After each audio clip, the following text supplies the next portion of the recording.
జరుగుతుంది. హల్లెలూయా. కొద్ది నిమిషాలైనా దేవుని మాటలు శ్రద్ధగా విన్నాం. హల్లెలూయా.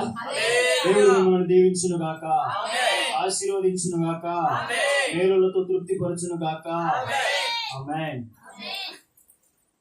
మొట్టమొదటిగా దేవాది దేవునికి నా వందనాలు. కూడి వచ్చిన ప్రతి ఒక్కరికి నా వందనాలు. అందరికీ కూడా నూతన సంవత్సర శుభాకాంక్షలు తెలియజేస్తున్నాను. పరిశుద్ధ గ్రంథంలో నుంచి కీర్తనల గ్రంథము 119వ అధ్యాయము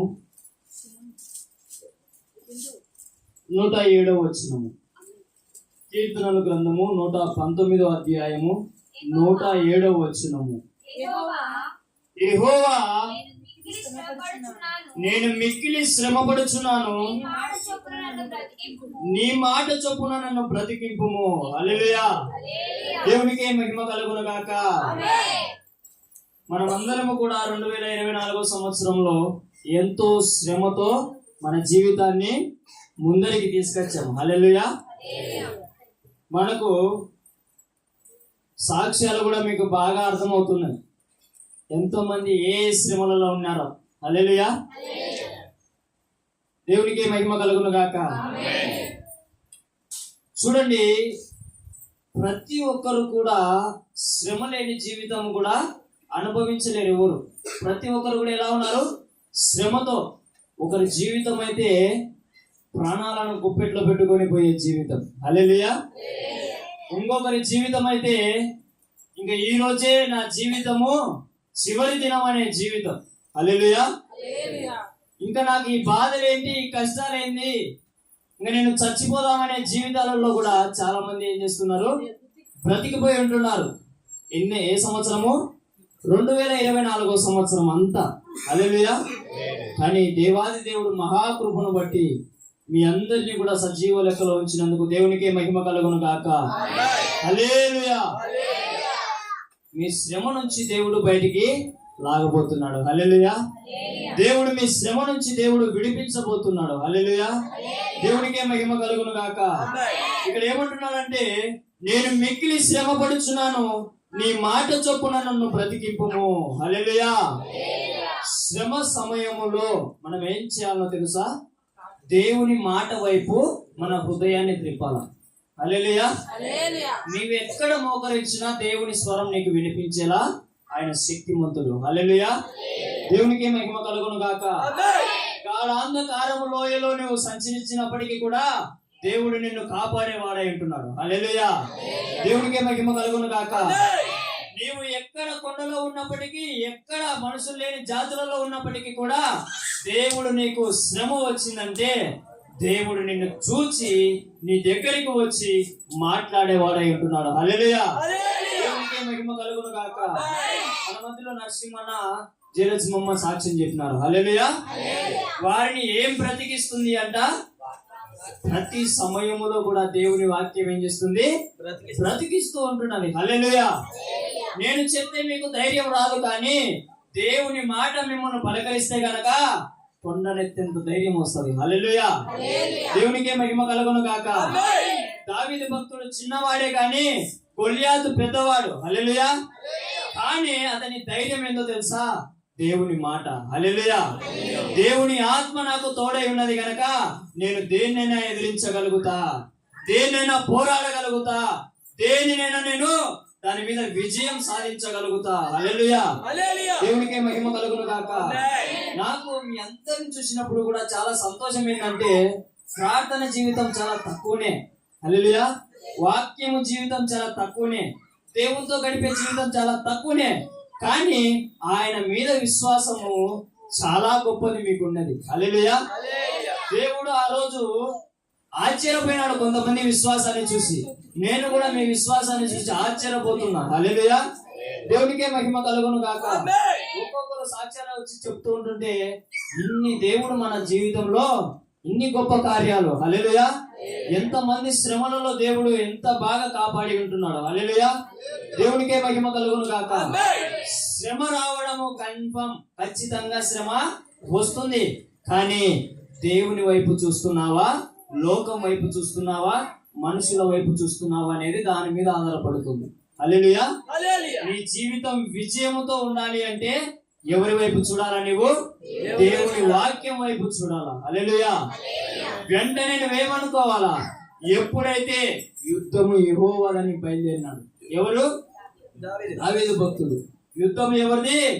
నా దేవునిది అని బయలుదేరాడు. ఒకే ఒక్క రాయితో, హల్లెలూయా, ఒకే ఒక్క రాయితో విజయాన్ని సాధించాడు. హల్లెలూయా. దేవుడికి మహిమ కలుగును గాక.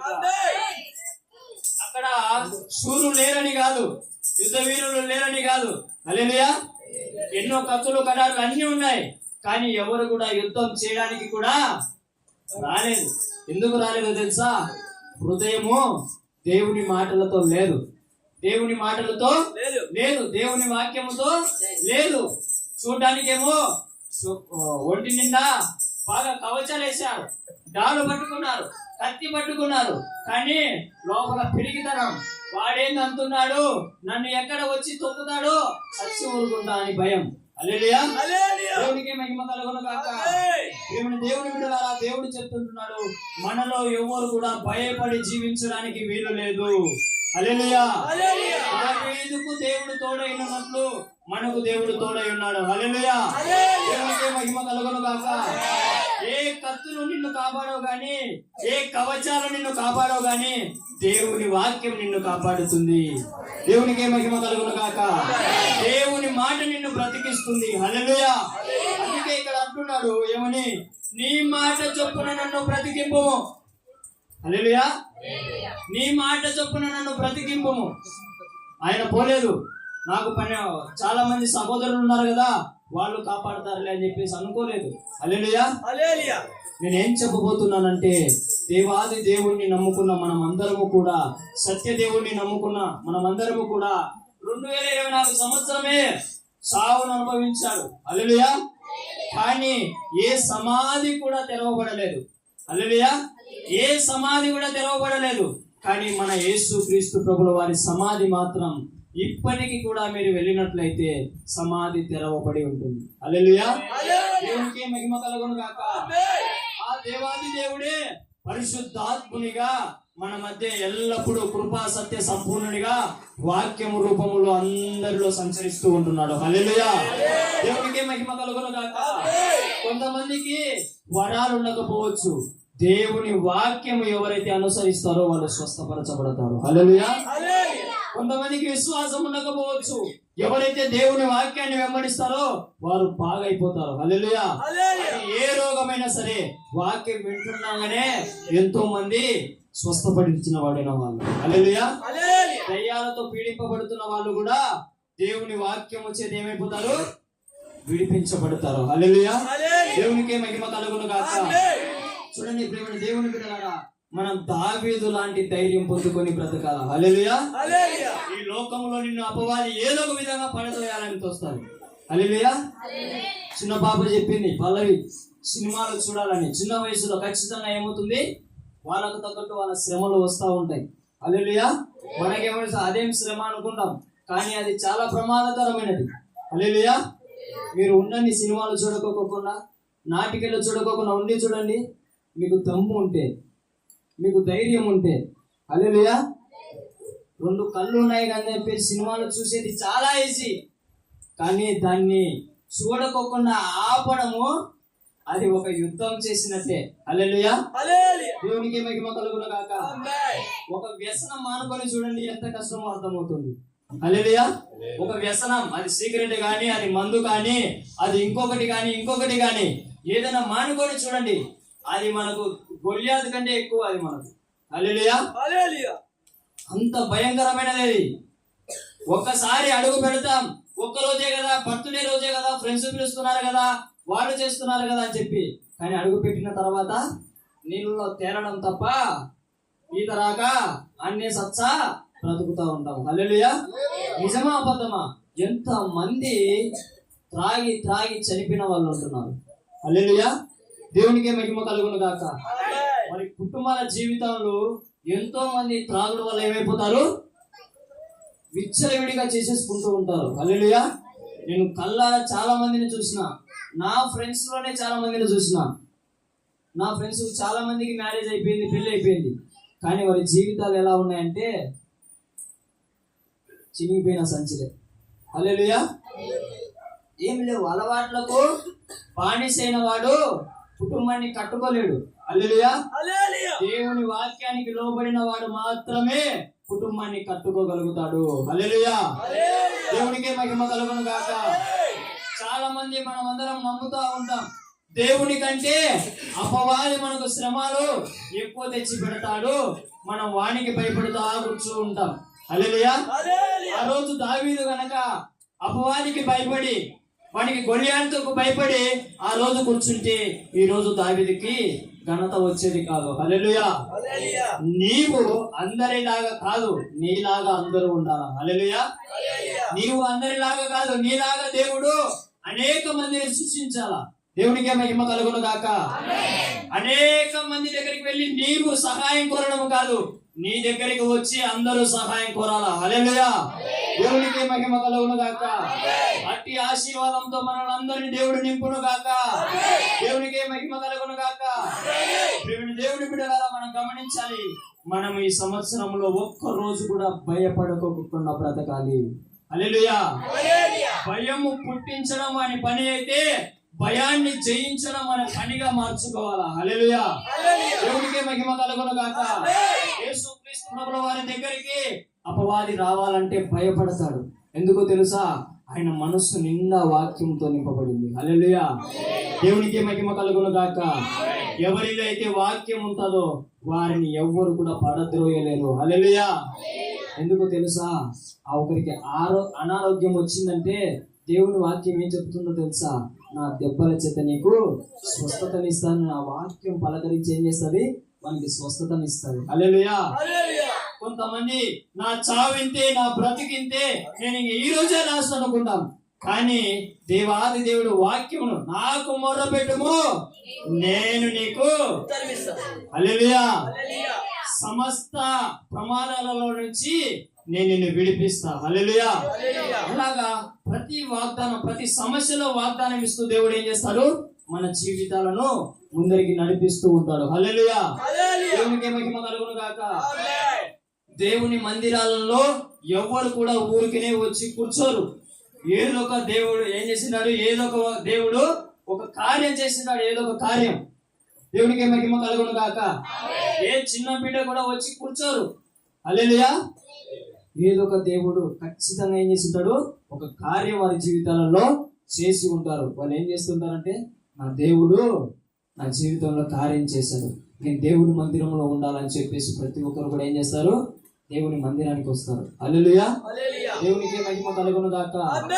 దేవుని మందిరానికి రావడానికి కారణము దేవుని సహాయం అయితే, దేవుని మందిరంలో నుంచి మనం వెళ్ళేటప్పుడు ఆయనను మనం మోసుకొని వెళ్తే మనం అందరికీ ఆశీర్వాదకరంగా మారుతాం. హల్లెలూయా. మనం అందరికీ దీవెనకరంగా మారుతాం. హల్లెలూయా. అందరూ నీకు ధైర్యం చెప్పడం కాదు, నీవే అందరికీ ధైర్యం చెప్పే విధంగా దేవుడు తయారు చేస్తాడు. హల్లెలూయా. ఈ 2025 సంవత్సరంలో దేవుడు నిన్ను తృప్తిపరిచేవాడుగా ఉంటున్నాడు. హల్లెలూయా. దేవునికే మహిమ కలుగును గాక. చూడండి ఒకసారి కీర్తనల గ్రంథము 103వ అధ్యాయం చూద్దాం. కీర్తనల గ్రంథము 103వ అధ్యాయము 4వ వచనం నుంచి ధ్యానిద్దాం. సమాధిలో నుండి నీ ప్రాణమును విమోచించుచున్నాడు, కరుణా కటాక్షములను నీకు కిరీటముగా ఉంచుచున్నాడు. పక్షిరాజు యవనము వలె నీ యవనమును క్రొత్తదగుచున్నట్లు మేలుతో నీ హృదయమును తృప్తిపరచుచున్నాడు. హల్లెలూయా. దేవునికి మహిమ కలుగును గాక. ఈ సంవత్సరములో దేవుడు అందరిని నూతన బలంతో నింపును గాక. ప్రతి హృదయమును దేవుడు తృప్తిపరచును గాక. దేవుని వాక్యము చెప్తుంది ఏమని అంటే, మేలుతో నీ హృదయమును తృప్తిపరచుచున్నాడు. హల్లెలూయా. దేవాది దేవుడు నీ జీవితంలో ఇంకా ఏ సమస్య కొదువై ఉంటున్నదో దేవుడు మేలుతో తృప్తిపరచబోతున్నాడు. హల్లెలూయా. చప్పట్లు కొట్టి దేవుని నామాన్ని మహిమపరుద్దాం. దేవునికి మహిమ కలుగును గాక. చూడండి ప్రియమైన దేవుని బిడ్డలారా, మనము 2024 సంవత్సరంలో సమాధిలో ఉన్నాం. సమాధిలో ఉంటే ఏమి మౌనమే. మౌనం తప్ప మాట వినిపిస్తుందా? క్రియలు కనిపిస్తాయా? ఏమీ కనిపించు. సమాధిలో ఎలా ఉంటాం? పురుగు తినేసి ఎంకలొక్కటి మిగిలిపోయి ఖాళీ సమాధి. హల్లెలూయా. అలాంటి బ్రతుకులు మనం బ్రతికాం. ఒక రోజు బాగుంది అనుకుంటే ఇంకొక రోజు వచ్చి పీడిస్తుంది శ్రమ. హల్లెలూయా. దేవుని మందిరంలో ఉన్నంతసేపు సంతోషంగా ఉంటున్నాం, కానీ బయటికి వెళ్ళి నుంచి మన పని భారము కానీ, మన బిడ్డల భారము కానీ, మనల్ని కట్టుకున్న వాళ్ళ భారం కానీ హల్లెలూయా ఎక్కువ అయిపోతుంది. హల్లెలూయా. ఇక్కడ దేవుని ప్రార్థన చేస్తూ ఉంటారు కాబట్టి సంతోషం నీ హృదయాన్ని ఆవరిస్తుంది, దేవుని సమాధానం నీ హృదయాన్ని ఆవరిస్తుంది. హల్లెలూయా. నిన్ను దేవుడు ముడతాడు కాబట్టి ఇక్కడ చాలా సంతోషంగా ఉంటుంది. కొంతమంది పెద్దలు ఏమంటుంటారంటే, ఒక 10 నిమిషాలైనా దేవుని మందిరంలో గడిపేసి వచ్చాంపా, దేవుడు చూసుకుంటాడు, సమాధానంగా ఉంటుంది, శాంతిగా ఉంటుంది, మనసు బాగుంటుంది అడిగిపోతే. హల్లెలూయా. ఎందుకో తెలుసా? దేవాది దేవుడు మనల్ని ముడతాడు కాబట్టి, దేవాది దేవుడు మనల్ని తాకుతాడు కాబట్టి, హల్లెలూయా, మనతో మాట్లాడతాడు కాబట్టి, మనల్ని పలకరిస్తాడు కాబట్టి, హల్లెలూయా, నేను నిన్ను విడువను ఎడబాయనని ధైర్యం చెప్తాడు కాబట్టి, హల్లెలూయా. దేవునికి మహిమ కలుగును గాక. సంవత్సరం అంతట్లో దేవుడు మనందరికీ కూడా పక్షిరాజు వలె నూతన బలం ఇచ్చును గాక. హల్లెలూయా. ప్రేమైన దేవుని బిడ్డలారా, పక్షిరాజు గురించి మనం తెలుసుకోవాలి. పక్షిరాజు అంటే ఏంటి చెప్పండి? గ్రద్ద. గ్రద్ద ఎంతమందికి తెలుసు? అందరికీ తెలుసు. హల్లెలూయా. ఆ గ్రద్ద కొన్ని సంవత్సరాలు లిమిట్ ఉంటారు.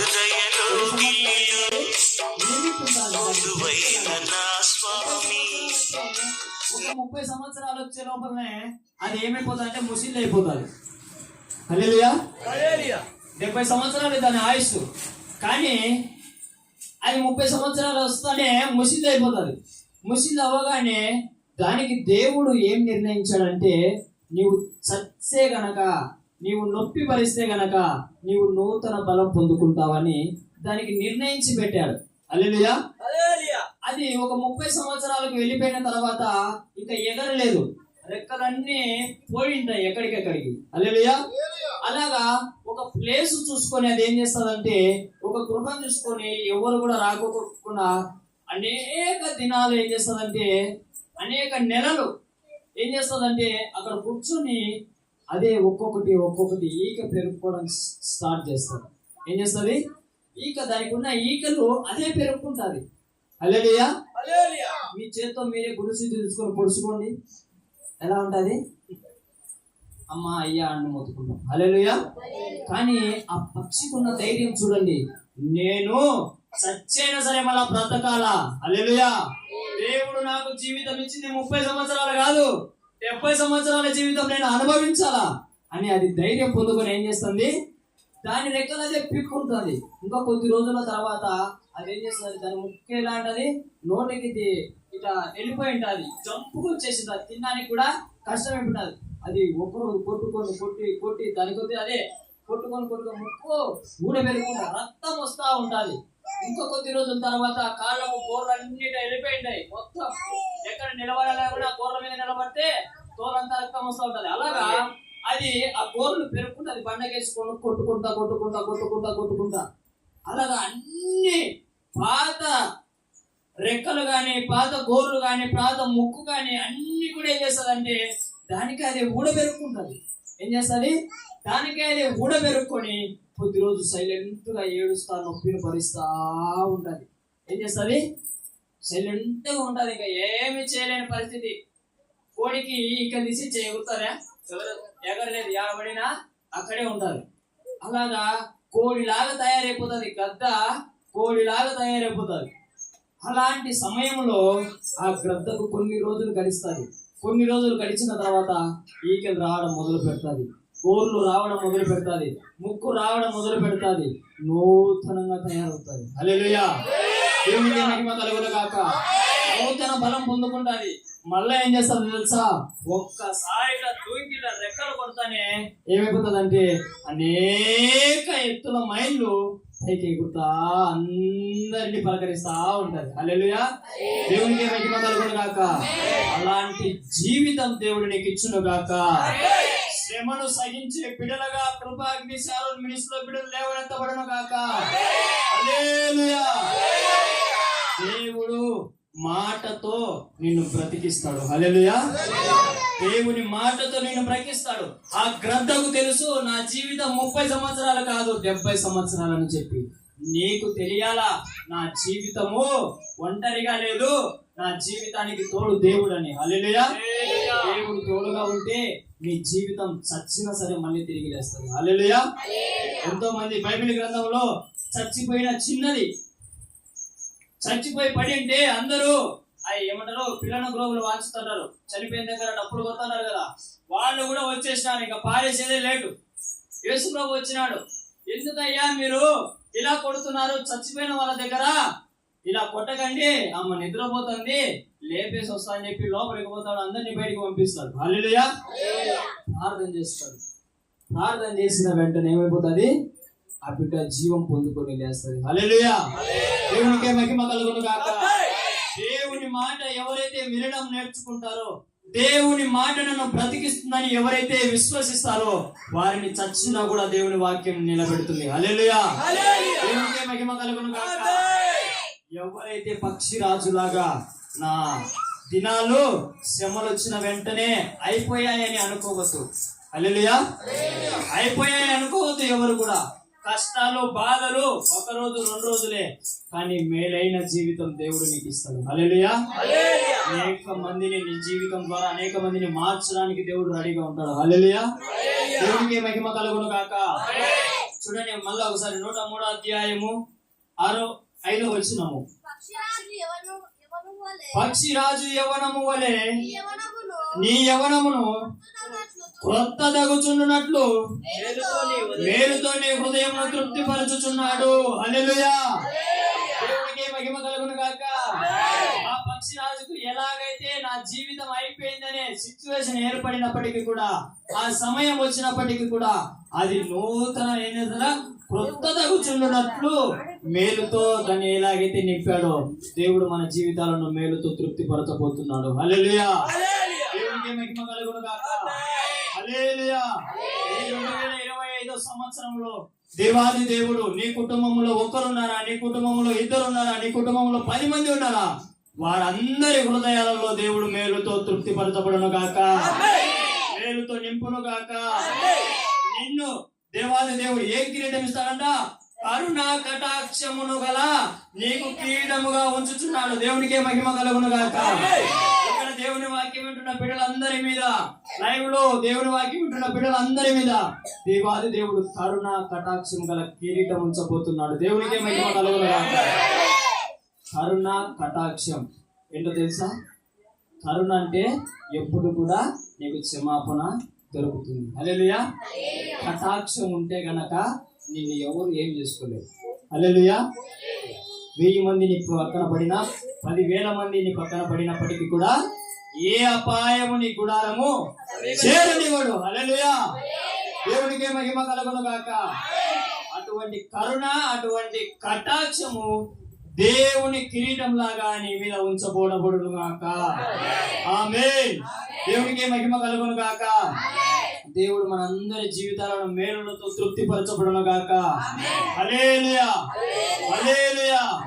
2024 సంవత్సరంలో నీ ఆశీర్వాదం కొద్దిగా ఉన్నదేమో, దేవుడు 200గా ఆశీర్వదించబోతున్నాడు. హల్లెలూయా. దేవునికే మహిమ కలుగును గాక. చివరిగా వాక్యం చూసుకొని మనం ముగించుకుందాం. యోబు గ్రంథము 42వ అధ్యాయము 12వ వచనము. యెహోవా యోబును మొదట ఆశీర్వదించినంత కంటే మరి అధికముగా ఆశీర్వదించెను. హల్లెలూయా. దేవునికే మహిమ కలుగును గాక. పక్షిరాజు ఎలాగైతే శ్రమ పడడానికి ఇష్టపడి నూతన జీవితం పొందుకుందో, యోబు కూడా శ్రమ పడడానికి ఇష్టపడి నూతన ఆశీర్వాదం, 200 ఆశీర్వాదం పొందుకున్నాడు. హల్లెలూయా. దేవునికే మహిమ కలుగును గాక. ఆ పక్షిరాజు వలె నీకు కొత్త జీవితం ఇచ్చును గాక. యోబు వలె 200 ఆశీర్వాదం దేవుడు నిన్ను నీ కుటుంబాన్ని నింపును గాక. హల్లెలూయా. దేవునికే మహిమ కలుగును గాక. ఒక్కసారి కీర్తనల గ్రంథం 119 అధ్యాయము 9వ వచనము. 119 అధ్యాయము 107వ వచనము. 107వ వచనము. యెహోవా నేను మిక్కిలి శ్రమపడుచున్నాను. యెహోవా నేను మిక్కిలి శ్రమపడుచున్నాను. నీ మాట చొప్పున నన్ను బ్రతికింపుము. మళ్ళా చదవాలమ్మా. నీ మాట చొప్పున నన్ను బ్రతికింపుము. నీ మాట చొప్పున నన్ను బ్రతికింపుము. యెహోవా నేను మిక్కిలి శ్రమపడుచున్నాను, నీ మాట చొప్పున నన్ను బ్రతికింపుము. హల్లెలూయా. దేవునికే మహిమ కలుగును గాక. పక్షిరాజును నీ దగ్గరికి తెచ్చిపెట్టాడు. యోబు జీవితాన్ని నీ దగ్గరికి తెచ్చిపెట్టాడు. నీవు ఈ 2025 సంవత్సరములో ఎన్ని శ్రమలు వచ్చినా సరే దావీదులాగా ధైర్యం పొందుకొని ఉంటే గనక, నిలబడితే గనక దేవుడు నీ హృదయాన్ని మేలుతో తృప్తిపరచబోతున్నాడు. హల్లెలూయా. దేవుడు నీకు కరుణ కటాక్షం గల కిరీటము ఇవ్వబోతున్నాడు. హల్లెలూయా. దేవునికి మహిమ కలుగును గాక. ఎవరైతే శ్రమ పడుతూ 2024 సంవత్సరం గడిపారో వారి జీవితంలో దేవుని మాటనే వారిని బ్రతికించును గాక. దేవుని మాటనే వారిని లేవనెత్తును గాక. దేవుని మాటనే వారిని జీవింపజేయును గాక. మీరు చెప్పండి, ఏంటయ్యా ఎన్ని శ్రమలు వచ్చినా కూడా నవ్వుతా ఉంటున్నారంటే ఒకటే కారణం అయ్యా, మాకు ఒక దేవుడు ఉన్నాడు, ఆయన ఒక బైబిల్ ఇచ్చాడు, ఆ బైబిల్ గ్రంథం ద్వారా మాతో మాట్లాడుతూ ఉంటాడు. ఆ మాటలే ఈ శ్రమలలో కూడా యోగులాగా మనల్ని నిలబెడుతున్నాయ్యా. నీవు కూడా యేసయ్యను నమ్ము, బైబిల్ పట్టుకో, ధైర్యం పొందుకో అని చెప్పాను. హల్లెలూయా. దేవునికి మహిమ కలుగును గాక. 2024 సంవత్సరంలో ఎవరన్నా నీ దగ్గరికి వచ్చి ఏమమ్మా నీకే ఇన్ని కష్టాలు, ఏమమ్మా నీకే ఇన్ని బాధలు, ఏమమ్మా నీకే ఇన్ని శ్రమలు అంటే నోరు మూసుకొని సైలెంట్ గా ఉన్నావేమో. హల్లెలూయా. అలా నీవు 2025 సంవత్సరంలో ఉండడానికి వీలు లేదు. హల్లెలూయా. దేవునికి మహిమ కలుగును గాక. ప్రతి హృదయాన్ని దేవుడు తృప్తి పరుస్తానని మాట ఇస్తున్నాడు. హల్లెలూయా. నీకేం కావాలో దేవుణ్ణి అడుగు, దేవుడు తృప్తి పరుస్తాడు. హల్లెలూయా. దేవునికి మహిమ కలుగును గాక. ఆమేన్. ఆమేన్. ఆమేన్. దేవుడి వాక్యం 30 60 100 ఫలింపజేయును గాక. ఆమేన్. హల్లెలూయా. ఒక్కసారి మోకరిద్దాం, చిన్న ప్రార్థన చేసుకున్నాం వాక్యం గురించి. తర్వాత మనం అందరము కూడా ప్రార్థన పూర్వకంగా వాగ్దానాలు తీసుకుందాం.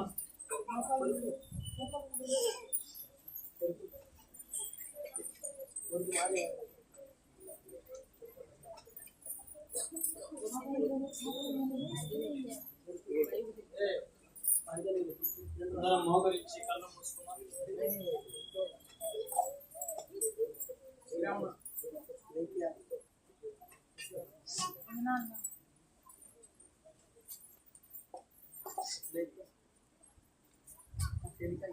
కళ్ళు మూసుకొని దేవుడు మాట్లాడిన ప్రతి మాటను జ్ఞాపకం